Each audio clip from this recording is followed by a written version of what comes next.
Laura Mason to see you, Mr. Williams. Damn. All right, Maria. Send her in. I stood up from my desk, bracing myself as Laura entered. She was a striking woman, close to 60, with an air of elegance. We'd known each other for years. My wife had worked as her husband's executive assistant, and we'd socialized many times. I had always held her in high regard, until recently. Mrs. Mason, please come in and have a seat. Would you like something to drink? Thank you, Ben, but no. So, it's Mrs. Mason now? To my understanding, you've been Mrs. Mason for over 30 years. Yes, but that's not what I meant. For the past 8 years, you've called me Laura, and now it's back to Mrs. Mason? Recent events have shown me that I misunderstood the nature of our relationship. I thought we were friends, but now I realize that wasn't the case. Using your first name didn't seem appropriate anymore. A hint of sadness crossed her face, the shift in our dynamic obvious. I assume one of those recent events is finding out your wife is my husband's mistress, and that you encouraged it. Is that why you're here, to talk about this? She's struggling without you, Ben. She's barely holding it together, and it's showing in her work. That's not on me, Mrs. Mason. If anything, that falls more on you than it does on me, and even more on Kathy and Roger. Will you at least listen to what I have to say, to let me explain why this doesn't mean anything? See, that's the damn problem, I said in a raised voice, suddenly angry. Everyone's trying to convince me that it doesn't mean anything, that I should just be okay with my wife screwing her boss. Well, I'm not, and I never will be. Is that in any way unclear? Can I at least explain then? Kathy has told me that you won't let her explain, at least not the whole story. Would you let me? I thought about it, and decided I could maybe use this to my advantage. Up until my discovery that Laura Mason had not only been okay with her husband sleeping with my wife, but had been encouraging it and helping to hide it from me, I had thought she was a person of integrity, and hoped that except for that one glaring exception she would continue to be. I'll listen to you on one condition. If it's within my power to do it, then I will. When you've told the whole story, when I've listened to all of your justifications, then you'll go to Kathy and do your best to convince her that there's no way back and get her to sign the damn divorce papers. I can't promise to convince her of that. No, but you can try. So far it's been 3 against 1. Between you two telling her I'm just angry and overreacting and her lawyer, which I have no doubt you and Roger are paying for, throwing up every conceivable roadblock he can. I can't even get on with my life. I'm sorry, Ben, but we wanted to help. You're right. We felt responsible for upsetting your marriage, and we wanted to help her. She's like a daughter to us, which is just another reason why your husband shouldn't be screwing her, but also why she might actually listen to you. Her parents are gone, and she's told me before how you were like a mother to her. If you were to tell her what you guys did was wrong instead of joining her and trying to justify it, then maybe she'll get it through her head. She was clearly struggling with this one. She wanted the opportunity to plead her. There, Kathy's case, but she didn't want to be seen as turning her back on Kathy. Finally, I think she realized there was no way forward but this one. All right, Ben, but like I said, no promises, none expected. Let me first be clear that I love my husband, and everything I did was for him. It wasn't easy to make the decision to allow him to be with other women, but I did it for him. About 7 years ago, I lost interest in sex. Completely. I did my best to take care of his needs, but it did nothing for me. We stumbled along like that for about 2 years when, to make matters worse, it started being uncomfortable and then painful. I saw my doctor and even got a second opinion, but the result was simply that my body had changed due to menopause and just aging to the point that sex was decidedly unpleasant, and I didn't want to do it anymore. I can imagine that was difficult. It was extremely difficult. Sex was something I really enjoyed, and you can't imagine how much it affects you when you lose it. And it was worse that Roger's libido hadn't cooled. But when he realized how bad it was for me, he insisted we stop. He didn't want me to go through that. Not that I had ever really doubted it, but I knew then that he loved me as much as I loved him. Okay, Mrs. Mason. So as bad as this sounds, it's really just a natural part of aging and a sacrifice that a husband might make for his wife. That doesn't justify him moving on to someone else's. I can't say I disagree with you, and that was never the intention. We tried to maintain some semblance of a sex life without the penetration that I had come to hate. BJ had never really been a part of our relationship, but we gave it a try. However, it never held much appeal for me, and even less so now, as I had no sexual desire, and neither of us felt particularly comfortable with him being that intimate with me in that way. As I listened to Laura Mason, I tried to imagine how it would feel to reach the point of having no interest in sexual intimacy with the person you've loved your entire life. Before this all started, I couldn't imagine not desiring Kathy or wanting to do something, anything, to show her I loved her. BJ had been a regular part of our lovemaking, but I suppose everyone has different tastes and attitudes. She continued. Finally, I made the decision to suggest Roger take a lover. Initially, he was upset that I even suggested it and shut me down, but as time passed, he became more and more frustrated and agitated. I kept revisiting the idea, and he finally agreed that something needed to be done.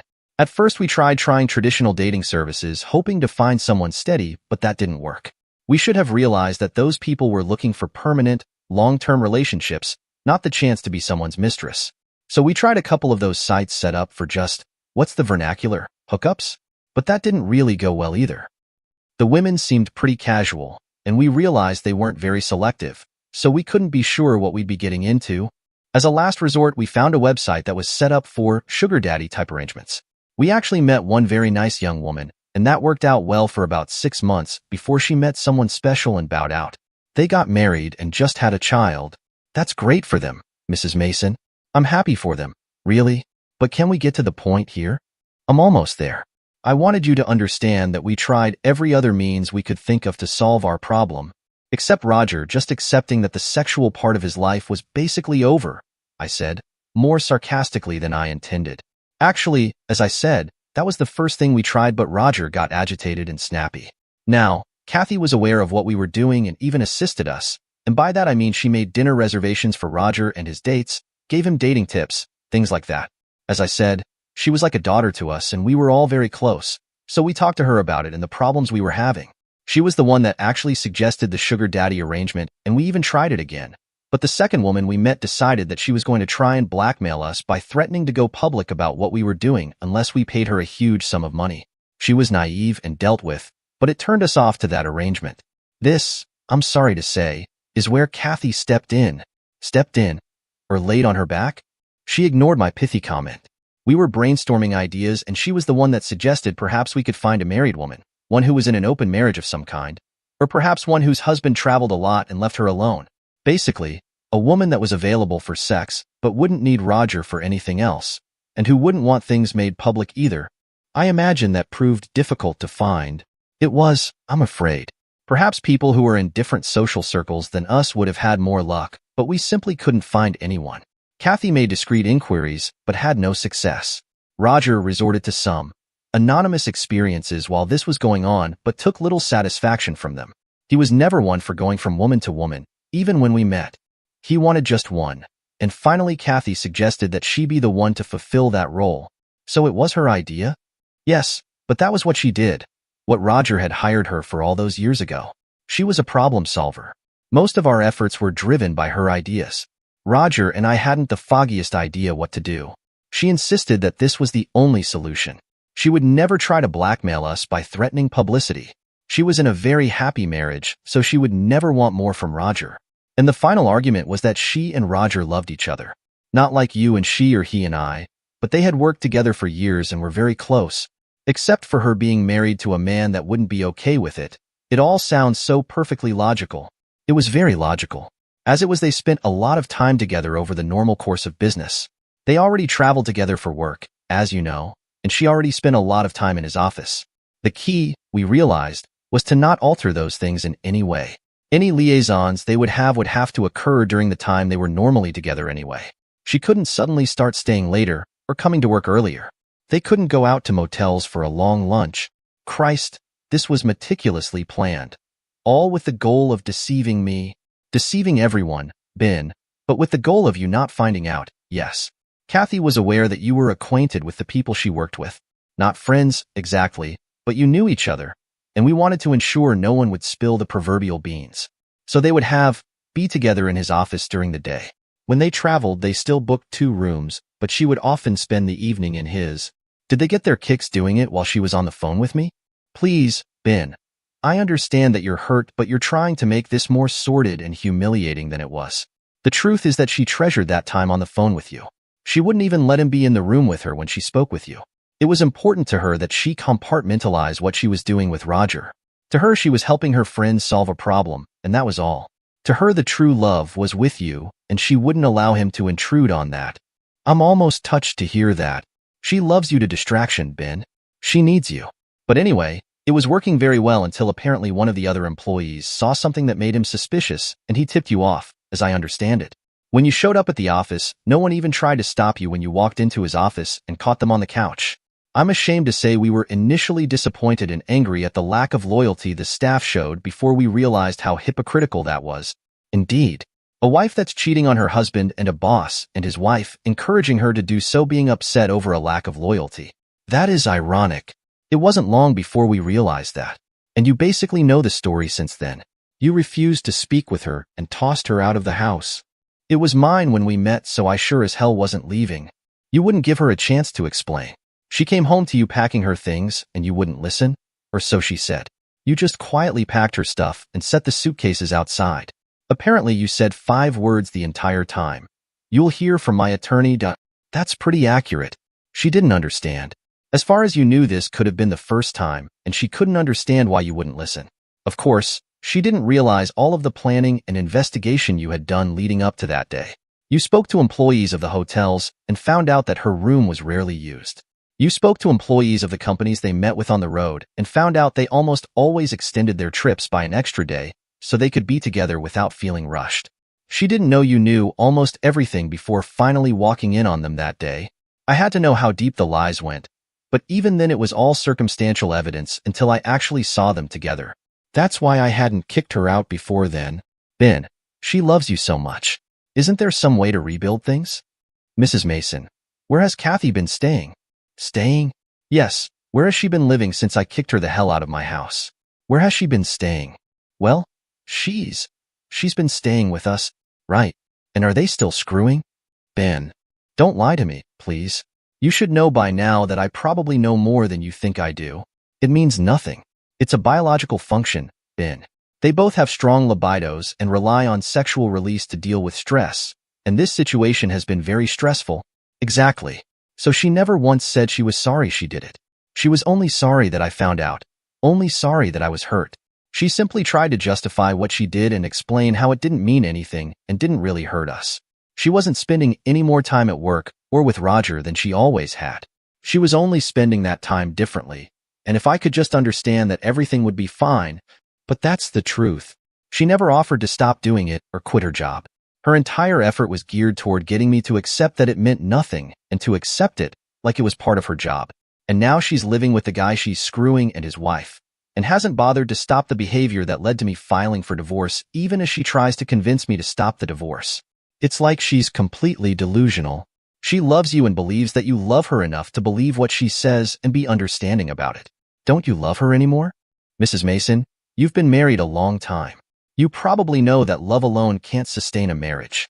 There must be trust and respect, too. Those are the 3 pillars of a marriage, really of any successful relationship. You can maybe lose one. Things would be wobbly, but might still stand. But lose 2 of the 3, and the whole thing comes tumbling down. So while I do still love her, those other pillars are gone, and they can't be rebuilt. I can wait as long as she can if I have to, but if she truly loves and cares about me, then she'll accept that there's no chance and she'll let me go. Please try to convince her of that. Ben, please. Mrs. Mason, I did as I promised. I listened to everything you had to say, and I'm simply not willing to give her another chance. A one-time mistake I could get past, but this was calculated and deceptive, and went on for a very long time. There is absolutely no chance. I expect you to keep your promise to me. I'm sorry things have worked out like this, Ben. It was never our intention to split you 2 up. She loves you more than I can express, and losing you for good will be positively devastating. But I will keep my promise. I suppose it's the very least I can do. She stood up and I did the same. I escorted her to the front door of the building. I think she had hoped for a hug of some kind, but had to settle for a handshake. Thank you for listening, Ben. At least I can tell her you know the truth. The truth as she sees it anyway, I responded. She smiled and gave me a little nod before turning and leaving. I hoped this would be the final hill to climb and that things would finally go smoothly from here, but I wasn't optimistic. I returned to my office and closed the door, burying my face in my hands. I wasn't crying exactly, but I did have that hazy feeling you get in your head when you're about to. Despite the relative calm I had maintained while talking to Laura Mason, the entire conversation had been an emotional roller coaster, and I was suddenly exhausted. My reverie was broken by the door opening. Everything all right, Ben? I looked up at Maria, our departmental assistant, who was about 5 years younger than me. She had a curvy figure and long, straight blonde hair, usually pulled back in a ponytail. On the occasions we got close, she'd sometimes let it fall around me, knowing how much I enjoyed it. "I'll be okay. That was the a-hole's wife." She wanted to explain. When she gave me her name, I figured that's who she was. "She tried to convince you to take Kathy back?" "Of course. But she used the same tack that Kathy tried. It didn't mean anything. You didn't lose anything. So where's the harm? She promised to try and get Kathy to sign. We still on for tonight, or was it too much? I can call my folks and reschedule." "No way. I've been dying to meet your parents, and I'm not waiting any longer. I'll be fine." She came over and settled onto my lap, giving me a gentle kiss. My hand drifted to her left side, and I stroked her softly until I felt her respond. "Better stop that, unless you're ready to take me right here on the floor."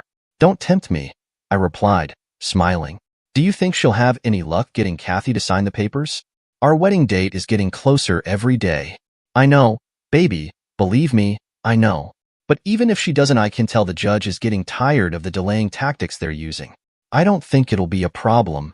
She smiled and stood up, glancing back to check that my office door was closed. Then, with a playful grin, she lifted her top and leaned in close, pressing her soft skin to my face. I obliged, giving each side equal attention. She always joked it was to keep things balanced. Moments later, with a wink, she was gone. For the record, while I had known Maria for 3 years, we only started seeing each other 6 months ago, which was nearly a year after I had walked in on Roger and Kathy and then started divorce proceedings. Even though Kathy and I were still married, neither I nor the law saw what I was doing as adultery. Laura Mason's change of heart ultimately led to the outcome I'd hoped for. Kathy initially resisted but seemed to realize that even knowing the full story wasn't going to bring me back. Reluctantly, she signed the divorce papers and waived alimony. She earned a good salary and didn't need the money. In the end, she showed a bit of consideration. Kids had never been part of our lives, mostly because her career always came first, with frequent travel keeping us both busy. So, we simply never got around to it. She has made Roger Mason, and to a lesser extent Laura Mason, her full-time life. She still works for him, and presumably is still his mistress. And as if to drive that point home, she still lives with the Masons as well. Like I said, full-time. That's really all I know about them, since I've strived to avoid them since the divorce was final. Maria's parents apparently thought I was okay, and we've been married nearly 3 years now. She's due any day now with our first child and quit working 3 months ago. I make enough to support us just fine, and neither of us wants our child raised by others. I'm hoping for a girl, and Maria was kind enough to agree with me. I suppose we'll see. I wish I could say I don't love Kathy anymore, but I do, if only a little bit. It's nothing compared to how much I love Maria, though, and we're completely happy and totally devoted to each other. And even though it was after we were married, I did finally take her on the floor of my office.